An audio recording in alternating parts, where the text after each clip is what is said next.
Here we go, record. Okay, so we are recording the editor's take on dialogue with myself and Tania. This will be an intro to formatting dialogue. In the first section, we'll just get into a little bit of the nitty-gritty of punctuation and style. And then a little bit later on, we're going to be talking a little bit more about how you can use your dialogue to really show your characters and show the story and the style. And I do have a couple of slides on show, don't tell. So for you who know what that is or don't, we'll get to that. All right, so just to let you know, the dialogue punctuation basics that we're going to be going through are based on North American standards and the Chicago Manual of Style, which is something that a lot of editors use. It's really important to check your publisher's notes and make sure that you're following their styles if they have anything specific. You want to be able to change your style a little bit according to that, if that is the case. And we'll jump right in. Okay, so we're going to go over some super basic formatting rules for dialogue. Like Raina said, what's used in North America and based on the Chicago Manual. So here's an example of simple dialogue and the surrounding punctuation.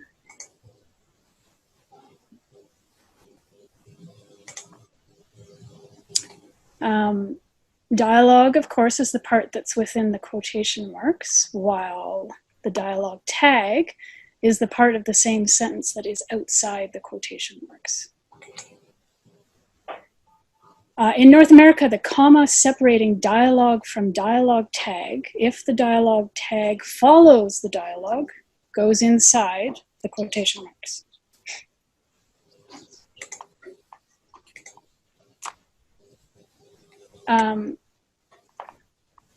With punctuation around dialogue, it's best to keep things as simple as possible. For a construction like this, comma is preferable. It's hardly noticeable, subtly enhances readability, whereas an exclamation mark would draw attention to itself and should be used sparingly because there are often more active approaches to expressing character passion. We'll come back to some more active techniques later on.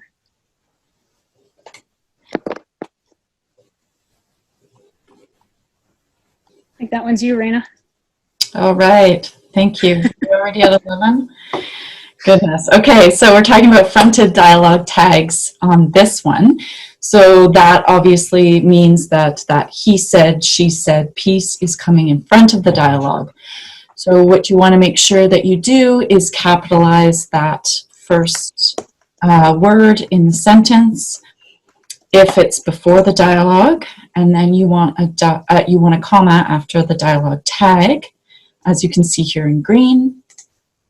And then the final punctuation for the dialogue goes inside the quotation marks, just as it does for the following dialogue tag.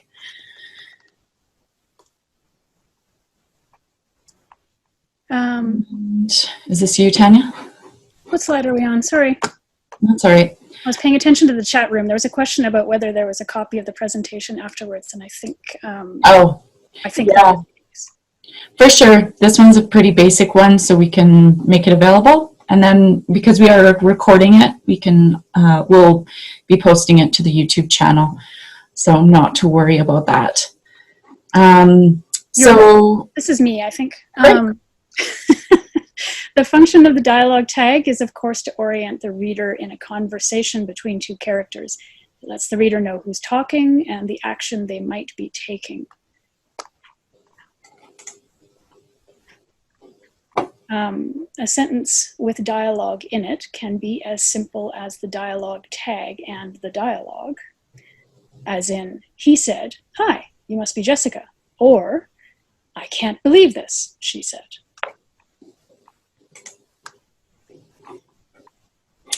So now let's get into a bit of this show don't tell stuff that we're always going on about.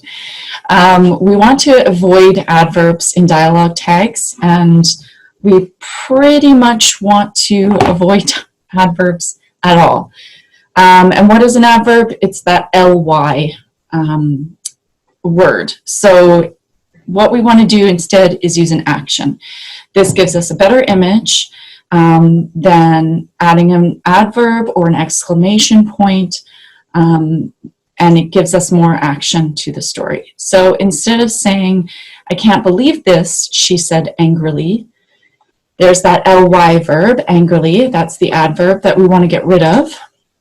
We're going to change it into some kind of action. So I can't believe this, she pounded her fist on the table. So now we've brought the reader in closer to what that feeling feels like in the character's perspective.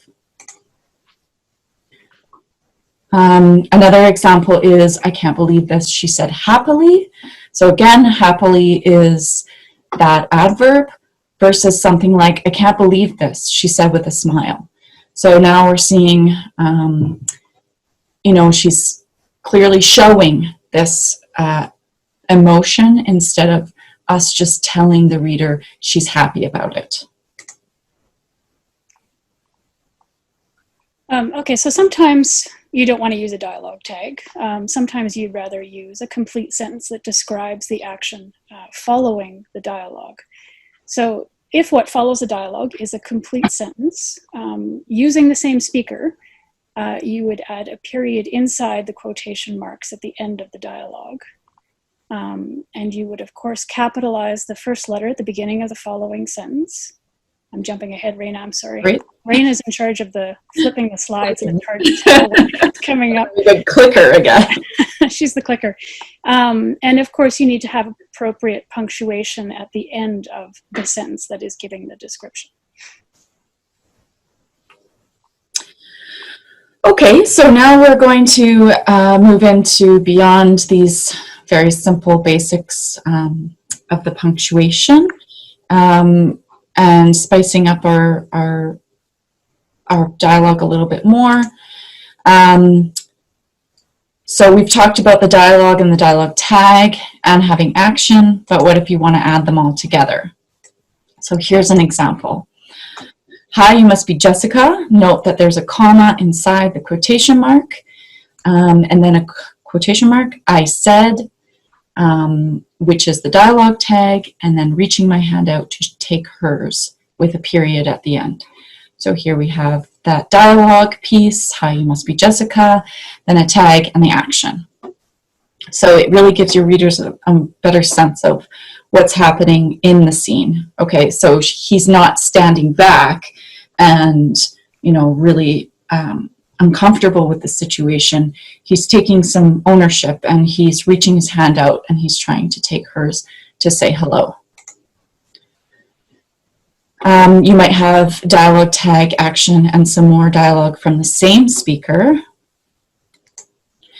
For example, hi, you must be Jessica. I said, reaching my hand out to take hers. Nice to meet you, sis. So here we have the dialogue, the tag, I said, the action, reaching his hand, and then more dialogue from the same speaker. Nice to meet you, sis. So notice that there is a period at the end of reaching my hand out to take hers, then another opening quotation mark on the same line because it's the same speaker. Nice to meet you, sis, with a period and an end quotation mark.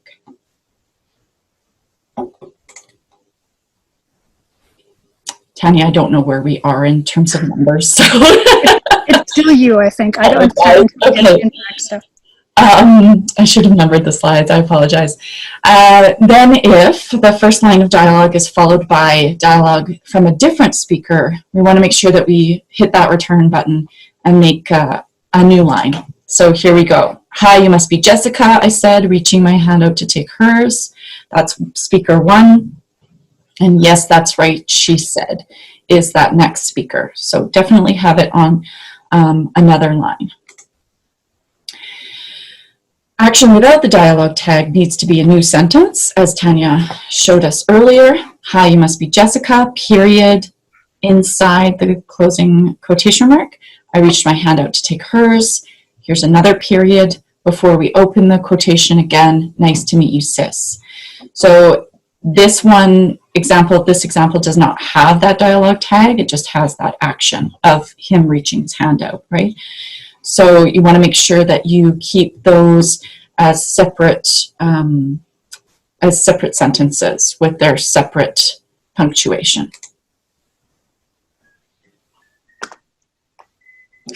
I think it's still you. Sorry. Okay, sorry. I'm probably doing the whole thing. Sorry. Okay.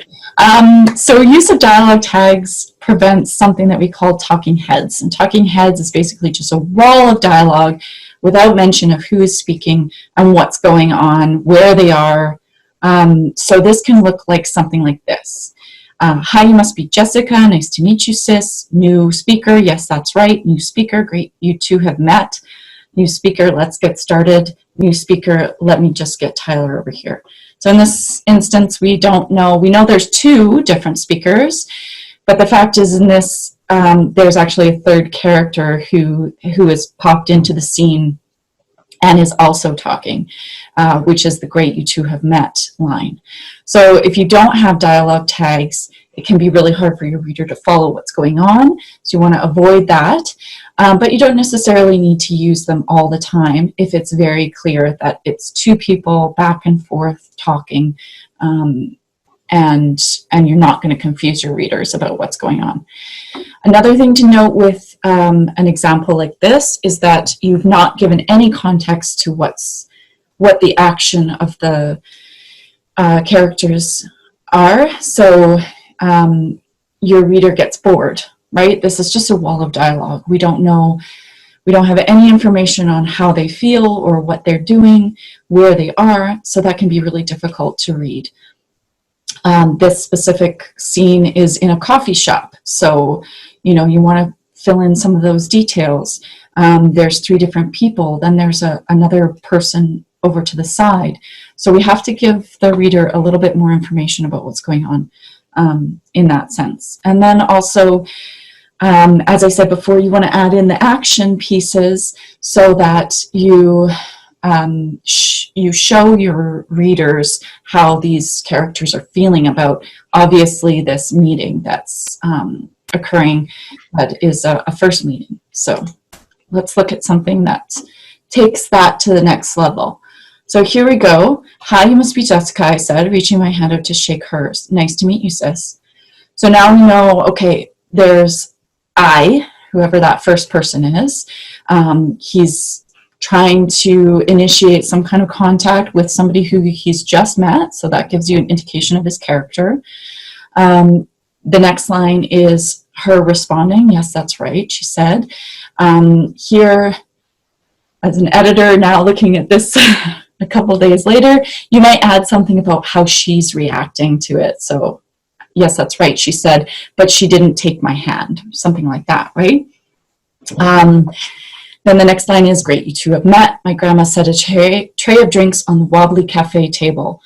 I sat down hard on the middle chair. Jessica sat beside me, and I instinctively moved my chair further away. So we have the grandmother who is sort of in the middle of this meeting. She obviously knows both of them because she's saying, you two have met. We're in a cafe. They're having coffee. There's metal chairs. Now we have this tactile feel. Then we have the Jessica character sitting beside that first person and him moving away. So what does that mean? Does that mean he's now obviously uncomfortable, right? Next line, let's get started, I said. My voice cracked and I cleared my throat to try and cover up my awkwardness. So here we just have another piece of action afterwards trying to indicate, how that first person character is obviously, okay, like a little bit nervous, a little bit dry-throated, and is not really sure of himself. Instead of saying, I said, and I was not unsure of myself, and I was nervous. You can show with some of these action pieces in your dialogue. And then finally, let me just get Tyler over here. Jessica turned and called out to a young boy at the counter. So we have, you know, an action by Jessica, and now we have this other young boy coming over. He was at the counter. You have this feeling of more of a place that you're in, instead of just that, again, that wall of text. Raina, sorry, could you go back one slide? Yeah, absolutely. I was just going to say, notice also how there's some conflict built into this scene that wasn't there previously. We know that someone is meeting someone else for the first time, but the person that they're meeting seems reticent to say anything. The person just says, yeah, that's right. And then a bunch of action happens, and the I character has to jump in and try and move things along until the next character also completes some action where she calls somebody else into the scene. So what was there before was kind of flat, and now that we have all these nice descriptive pieces, there's an image that gets created in our head. Okay, that's all I wanted to say. Thank you. All right. Okay, so it's my turn now. With indirect dialogue, that's the other kind of dialogue that we sometimes encounter when we're writing, such as characters' inner thoughts or descriptions from the narrator of what is being said by the characters. So here are two examples of different ways that one might represent a character's thoughts. And I don't actually think there are any hard and fast rules for this, except that you have to be consistent throughout your piece of work. If you're going to italicize them, then italicize all of them. And if you're going to put them in quotation marks, put them all in quotation marks. If you're going to use some other funny little letter or like, you know, pointy arrows or something like that, then do that throughout as well. Consistency is key there. I just want to pop in here and say something actually that I heard a presenter yesterday say, Jonas Saul. He mentioned the fact that Dreyer's English actually does not suggest using any type of italics, and the fact that if it is in italics, you don't necessarily need to put that I thought afterwards or she thought, because it can be redundant. So you can just sort of take that right out. So you might edit this to just using the italics, or just using those. If you use quotation marks, though, you might want to keep in the I thought, just to indicate that it's not spoken aloud and not to confuse your readers. But if you're using that italics, then yeah, you can probably get away with not worrying about adding that thought tag.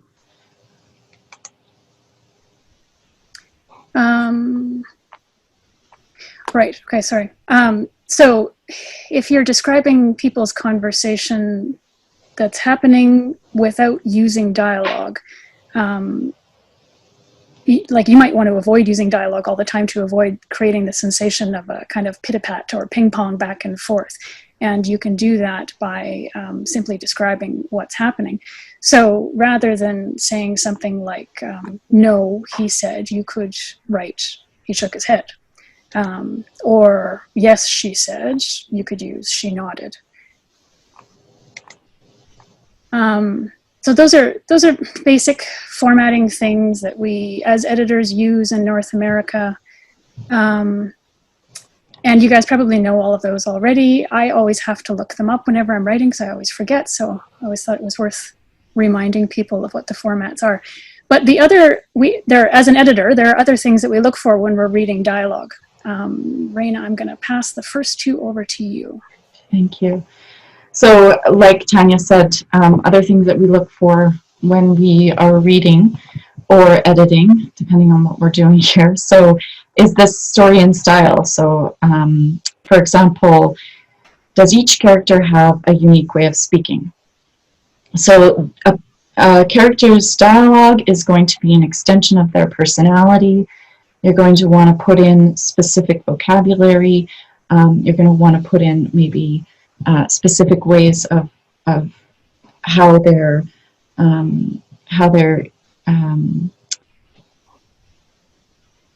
how their style works out in their dialogue, and this can be an indication of their socioeconomic status, their education, and possibly their vocation. So just keep in mind you can use dialogue in this way to bring out some of these styles in your character. Also keep in mind the sense of a character's personality from word choice, rhythm, and sentence construction. So each of these is going to be unique to your character, and you can also vary it. You can vary word choice, you can vary the rhythm, you can vary the sentence length, so that you can also hold on to your reader's attention.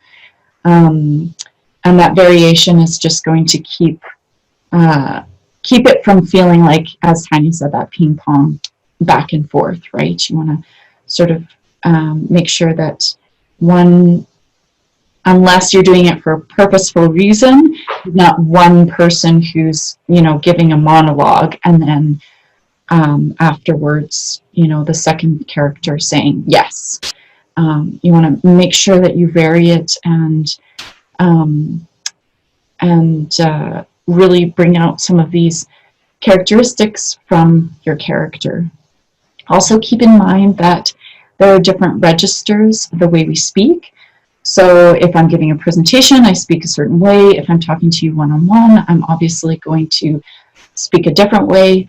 If you speak to your mother, you're going to speak in a specific register as opposed to when you speak to a child. So just keep that in mind of how that plays out for your character and what the reflection of their dialogue is on the other character that they're speaking to. I'll pass it back to you, Tania. So another thing I look for as an editor is whether the dialogue sounds natural, but you also don't want it to sound too natural. Dialogue should give the impression of sounding authentic without being too much like real speech. Real speech often randomly changes directions. It's full of ums and ahs. It overlaps, it meanders, it goes all over the place. People have different agendas, but they don't know whether the agendas actually mishmash with what's going on. And speakers in real life rarely speak as though their own character arc is unfolding before them. So well-crafted dialogue is purposeful, it's artful, it has a job to do in the story. And in order to do that job, it has to masquerade as natural sounding speech so that the author is successful in suspending disbelief for the reader. Another thing that I'm looking for as an editor is the sense that the dialogue is moving the story forward. So do the characters have an agenda in the scene? The overtness or the subtlety of that agenda. I think we just lost your slide, Raina. There it is. Nope, too far ahead. Okay, there we go. Yeah, perfect. Okay, so do the characters have an agenda in the scene? And how they express that agenda will come across differently depending on the genre or where in the story the scene occurs. If it's at the end towards the climax, of course, it might be a little bit more pointed what the agenda of the character is. If it's earlier on in the story, then the agenda might be a little bit more oblique. Does the dialogue impart a sense of conflict? And conflict doesn't necessarily mean that every scene with characters speaking should be an argument or a fight. But the reader should have a sense of conflicting desires or values, or there should be oppositional action, like one character makes toast while the other has cereal. Or the responses break with reader expectations, like if a character asks a question and the other character responds with silence. That's a kind of conflict. It's very subtle, but nevertheless, it's not what you're expecting. And does the dialogue deepen the characterization? Sometimes there is no conflict in the scene, but the purpose of the dialogue is is for the reader to get to know the character better, or to understand the character's motives for future actions. So these are questions that I ask myself when I'm looking at dialogue, and I would probably query the writer if I'm not seeing those components of a piece of dialogue. Okay.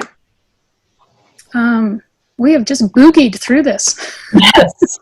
One thing I want to touch on actually before we get to the exceptions to the rule is something else that came up in another session yesterday where they were talking about, I can't remember who it was, but they were talking about Huckleberry Finn and how the dialogue was mostly written in a dialect. So very difficult read for your reader.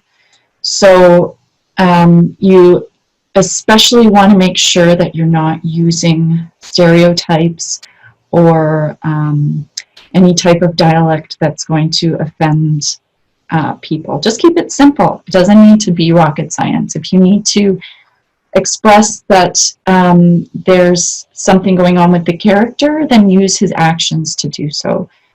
Try not to complicate it with, dialects or tics or things like that. But, if you have to, you can use certain things to get those characteristics across, but just be very, very careful. And if you are going to use something like that, you might consider having another reader, a beta reader, or another editor look at it for gender diversity sensitivity reading. Yep, good point. Okay, well, to end off, we wanted to give some examples of fiction that breaks the very rules we've been talking about here. You probably already know that the formatting choices that we're discussing here are different in the United Kingdom and in other book markets, and sometimes even within Canada. If anybody's got a copy of Harry Potter, you know that it's different in Canada from the way it looks in the United States, for example. And Harry Potter is a great example of a book that looks different from most other standard Canadian books because it follows the British formatting. Okay, but there are also books that artfully and purposefully break the formatting rules, and they break all of the formatting rules, not just Canadian rules, not just British rules, not just American rules. So here's an example of 2 bits of dialogue by British writer Ali Smith. This is literary fiction. Breaking formatting rules in literary fiction is a little bit more a part of the genre than in other types of fiction. So they have a little bit more leeway. But take a minute to look at this scene and look at how the dialogue is formatted. So the first couple of lines there, you've got colons introducing the dialogue, kind of like a stage play. And then down below there are dashes introducing the dialogue, and in one case, ending it as well. So this is a scene between a young woman and a psychotherapist. As an editor, if I were reading through this, I would ask the author why they decided to switch from standard to non-standard, just to make sure that they're doing it on purpose. Sometimes it happens accidentally. We're writing really fast and suddenly you do something and you haven't even realized that you've made a mistake. So I would ask, did you do this on purpose? And if they have done it on purpose, then I would ask for some sort of explanation for what the logic is. Why did you decide to do this? Why did you do it here? And what does it mean? And then I would consider whether the break in the rules that has been applied will be well received by readers who will have certain expectations of the genre that they're reading. So in this case, my take on this is that Ali Smith, she's presenting a conversation between a psychotherapist and a young woman, and I think she's formatted this as a script to reinforce the feeling that we get when we go see a psychotherapist. You know, it's always like, I feel this, but what do you think about that? And then the psychotherapist will say, well, what do you think about that? And you think, well, no, I actually want your opinion. And then they say, no, you tell me what you think about it. And it feels like they're following some sort of standard script. And Ali Smith herself says in one of the sentences below, she says she departed for her usual I think there's a typo there. Sorry. She departed from her usual technique and script. And then she heads into this other kind of dialogue down here, where the character of Mrs. Rock becomes herself, and she asks, she makes a real statement to her client, and then she's interrupted by her client, and Ali Smith has chosen to represent that as dashes. Which in fact is different from the dialogue that presents itself in the rest of the book. So, and then we've got another example from literary fiction. This time it's Jose Saramago. Take a moment, look at the paragraph, feel free to gasp. This is a conversation between a proofreader and a writer. And Saramago is breaking every single rule that exists here, not just in terms of dialogue, but also in terms of regular punctuation and grammar. But he's doing it with good reason. So the protagonist of this book is a proofreader himself, who chooses to break the rules of his profession by willfully changing the meaning of a sentence in a book of history that he's proofreading.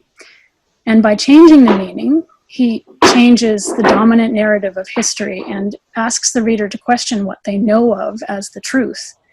So it follows that the writer, Saramago, would also take liberties with the rules in the book about this rule-breaking protagonist.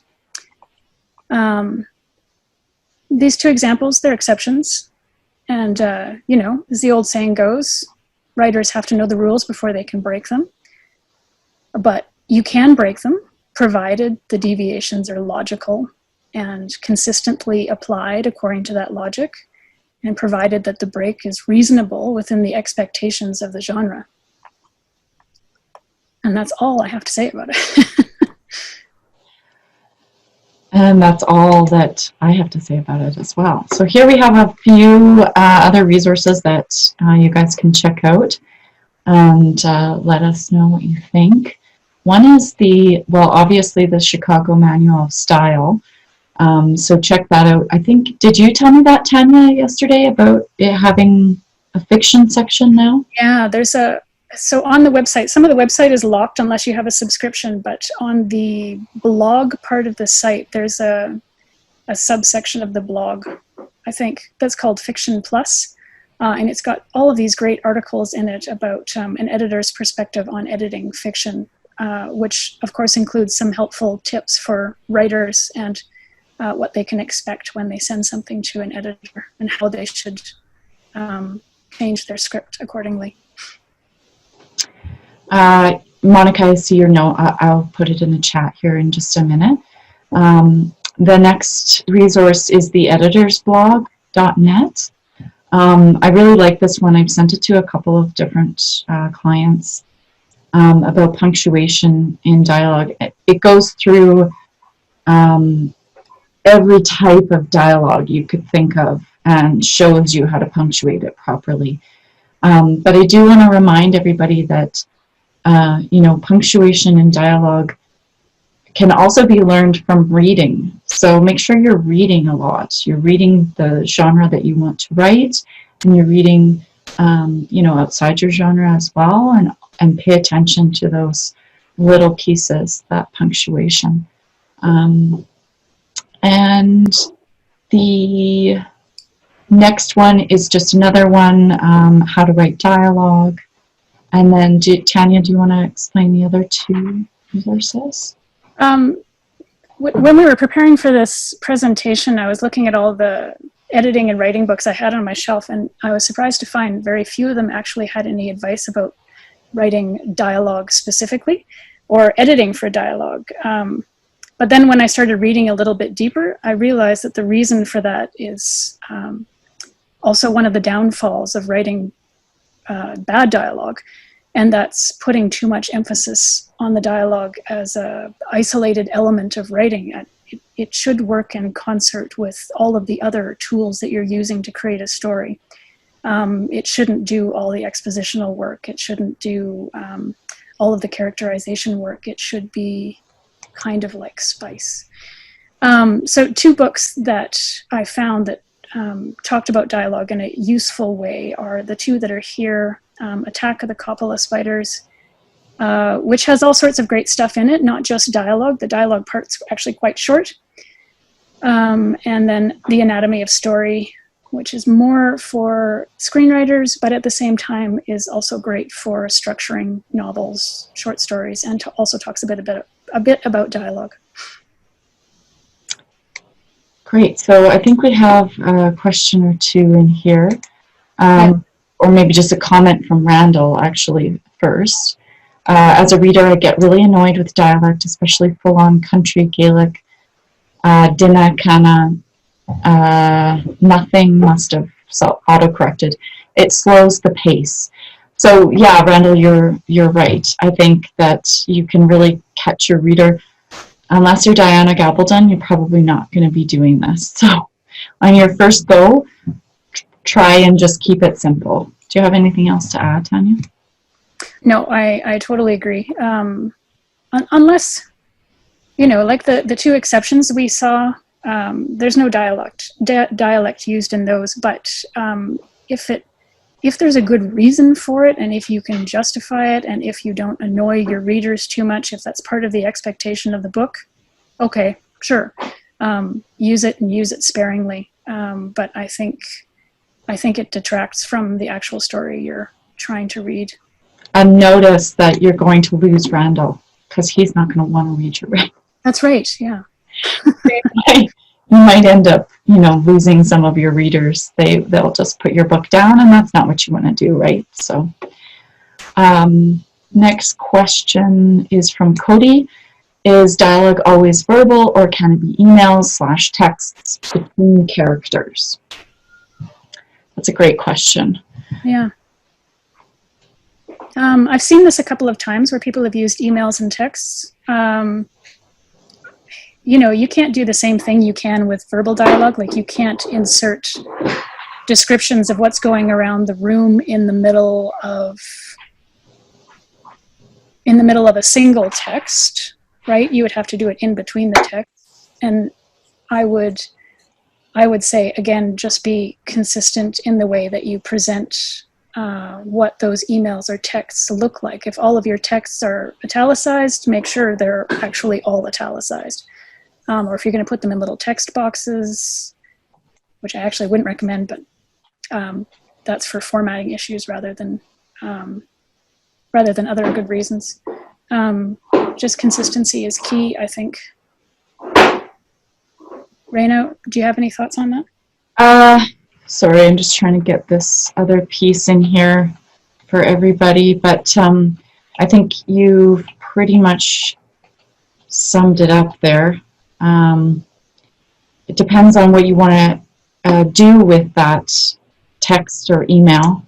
Is it better just to write out the reaction that the character is having while reading the text message, or is it really important to your story to use the text? Mm-hmm. And spend time figuring out how best to lay it out? Is that the best use of your time, or can you get it across in a different way? I think that there's a lot of different ways to do it, so check in with, like we said, the Chicago Manual Style. That question and answer section would really help, probably. But if you're going to use it and you're going to use it only once in your story, probably it's not a good idea. You can probably put it into a different format and make it work just as well than spending time trying to format it the way you think it might work, and then it only shows up once. But again, consistency is key. So if you are using a specific typeset, or maybe you're changing the font or whatever, make sure that you do it throughout. Isabella had a comment about having recently read a book consisting only of emails, SMS, and conversation, and no other text elements. That sounds super interesting. And I agree with Raina, if you're going to use those kinds of dialogue, that it should be repeated to some extent. Like, you shouldn't just have it in one place and then not in the rest of the story or the rest of the novel. You should have it like at least, 3 times for it to be an expected component of the book. And yeah, if you want to do an entire book of emails, then that's kind of fun. I don't see why not. Yeah, I don't see why not either. So we have another one from Margarita Escobar. What about introducing some words in a foreign language? Generally speaking, I think I've seen mostly italics for this type of thing. So if you're popping in a word in Spanish because your character is Mexican and that's the way he presents himself, then you might want to, again, adjust the font a little bit. Then it also gives your reader a chance to sort of change lanes and understand that it's a different language, and that they're not supposed to know what that is necessarily. But I would, again, be careful and be aware that if you're using more than, just a word, you might lose people because, we're reading an English book. We're maybe not expecting a full sentence in French. I just read a memoir, and I speak a little bit of French, but she had quite a few sentences in French, and I loved it. It was great. But it did occur to me that some people wouldn't know what's going on in that sense. And if that's what you're trying to get across, then great. If your character doesn't speak French and someone is speaking French at them, yeah, that would make sense, right? There's a question here about speaking to the dialogue tags where something other than said is used. He yelled, she shouted, he muttered, she whispered. That's a great question. So as an editor, I would flag all of those and I would say replace them with something simpler. And I would say that because relaying the idea or the image of someone whispering is better done using a different device than a dialogue tag. You can make it more lively by describing a lowered voice or leaning into someone's ear or something along those lines, because what you want to do is create an image in the reader's mind. And whispered, they're just going to read over it very quickly. Whereas if you take the time to spell it out in a different way, it's going to make them think without interrupting the flow of the narrative. So I would always err on the side of using simple dialogue tags and trying to describe action in other ways. I love that response. Actually, my gut reaction was, if you don't use it too much, you can probably get away with it. Mm-hmm. And it does kind of shake things up from just the he said, she said. But I love that. Yes, Tania, I think that's even better. Describing someone, leaning forward and leaning into the ear of somebody else, that makes more sense to me than using the word whispered. And it gives us a better indication of where the characters are in the scene, what they're doing, how they feel towards each other, because if one person leans in and the other person is sort of leaning away, then obviously we have a little bit more of that conflict shown to us. So yeah, I love your response, Tania. Thank you. The next question is from Ivy. She says, what about interrupting sentences with actions? And if everybody wants to have a look in the chat, because it's a little bit complicated, Open quotation, I don't, comma, close quotation. I cross my eyes, comma, open quotation, drink that, period, close quotation. What's the correct way of doing that? I always have to look this up. I would say don't do that. Because it's really hard to understand.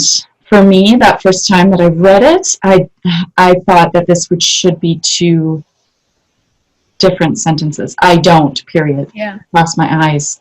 And then I get to drink that, and I think, oh, wait a minute. So it's hard to say what you are trying to do with that bit of dialogue, but I would probably flag that and say, maybe you move that across my eyes to the end as more of a tag. What do you think, Tania? Yeah, I would agree with that, without seeing the context of where it's supposed to be. But so this is a good point. There is a sentence construction where dialogue is interrupted in the middle and the sentence continues. There's the first part of the dialogue, and then there's the tag, and then there's the continuation of the sentence afterwards, and how we format that. And that's the part I always have to look up because I always forget where I put my periods and the commas. You can also use M dashes too, if it's something that's sort of broken up, right? So I don't, and then an M dash, close quotations, I cross my eyes, comma, open quotation, M dash, drink that. Mm-hmm. It's getting a bit complicated, so I would probably just flag it and say, try and make this a little bit easier for your reader to read. You don't want to trip them up necessarily. Yeah. What about go away, comma, close quotation, his voice was angry, period. Is this considered a dialogue tag, and so the dialogue ends with a comma? No. No, I don't think so either.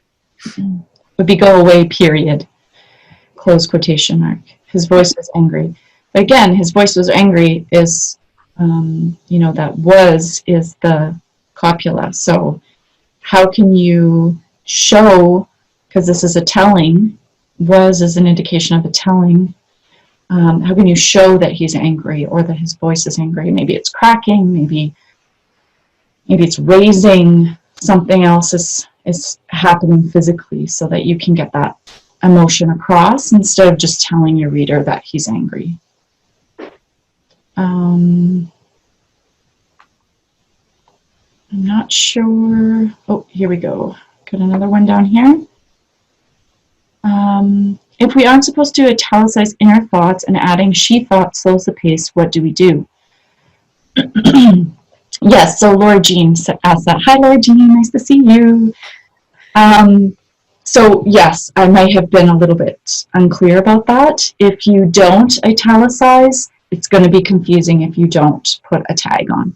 If you do italicize, you don't necessarily need that tag, but you'll have to make that call and stay consistent. Hopefully that answers the question. Tania, did you have anything else? No, I agree. You often see novels where the inner thoughts are italicized. I think, was it Jonas? The presentation you saw? Yeah. I think to his point, there are a variety of ways of representing things that are non-standard. So, inner thoughts are not standard dialogue. So you can italicize them, or you can put them in quotation marks, or you can do some other kind of formatting thing. It has to be, it's good to go look at other books in the genre and see how they're doing that sort of thing, how they're formatting it.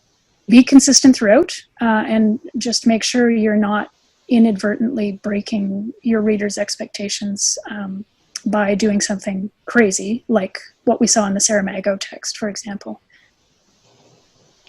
Unless you're Jose Saramago. I'm definitely not. But one more question from Justine. Can you overdo it with action and then not have enough dialogue tags as a result? Tania, do you want to start in?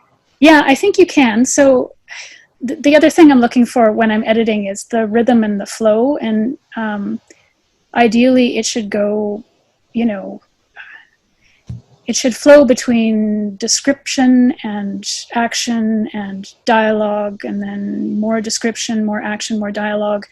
And the sentence length should be varied, and you know, all of those kind of things you're probably doing automatically. If I saw a manuscript that had, you know, 7 pages of action without any dialogue, there would have to be a good reason for it, like the character was alone and struggling with something. And then it would have to be balanced out by dialogue later on. But of course, you know, if your book has one character and there's no other characters there, then I don't know, should you put dialogue in there? Maybe not. Maybe Wilson comes up. Yeah, exactly. Maybe Wilson comes up. Maybe there's more inner thoughts going on. A made-up character by your character. Exactly. It kind of depends on the book and what the story is. Right? Yes, exactly. So with that, we've kind of hit our timing mark, and there were a couple of other points in the chat about the way to approach the epistolary type of story using extensive letter writing, and there was another comment about how the French narrative translations were quite distracting in one novel. So just have that. Just give that a look if that was of interest to you. And I just want to say thank you so much for joining us to talk about dialogue. Tania and I are very happy to do so.